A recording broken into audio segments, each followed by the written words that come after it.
Hey guys, and welcome back to a new YouTube video on my YouTube channel. So as you guys know, last week I posted part 1 of beginner clay art guides. So for today's video, we're going to be doing part 2, which I'm going to talk to you guys a little bit about which clay to use and what I recommend you guys to use in terms of sculpting and how to sculpt and everything like that. I would recommend watching part 1 before watching this part because part 1 is super important, and yeah, we don't have that much left. I just have to explain to you guys sculpting and which clay you should use.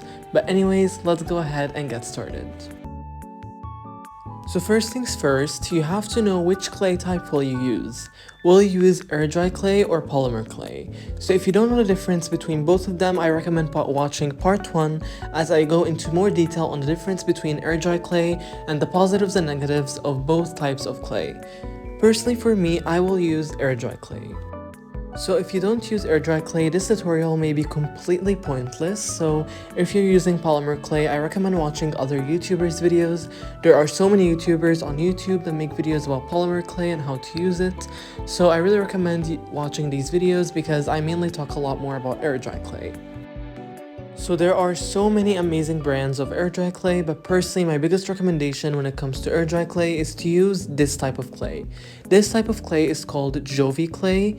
This is an amazing air dry clay type. I have used it on all of my figures. If you guys watch my making Disney figures videos, which I'm gonna link down in the description if you would like to watch them, I use Jovi clay in all of them, and oh my god, it works amazing.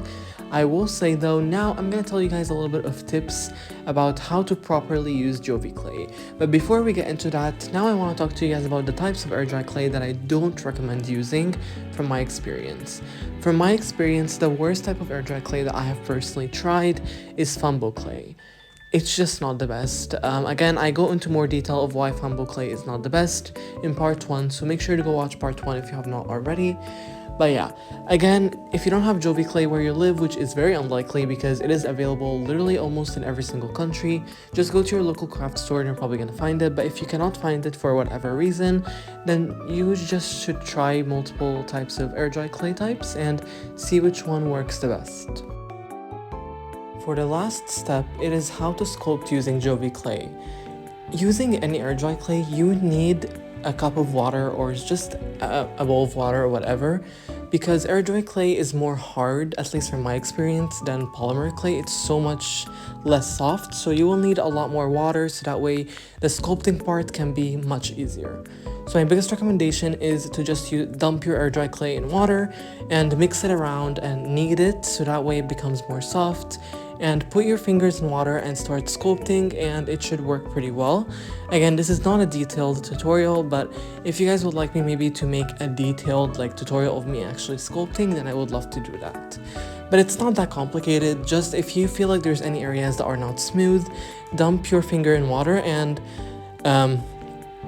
put your fingers over the air dry clay so that way it kind of smooths the surface. It's really hard to explain, but I hope you guys get my point. Now, this is definitely an optional step, but I heavily recommend it because if you guys don't know, air dry clay base is water, so when you add water to air dry clay, as I mentioned before, it obviously turns soft again, and you do not want that. If you are happy with your sculpture, you obviously don't want it to be ruined.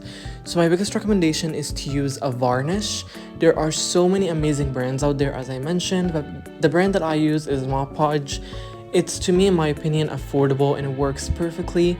And basically add multiple layers of Mod Podge or whatever varnish you're using, and that's basically what's gonna make your clay piece waterproof and also gonna give it a really nice gloss and also protects your paint from cracking.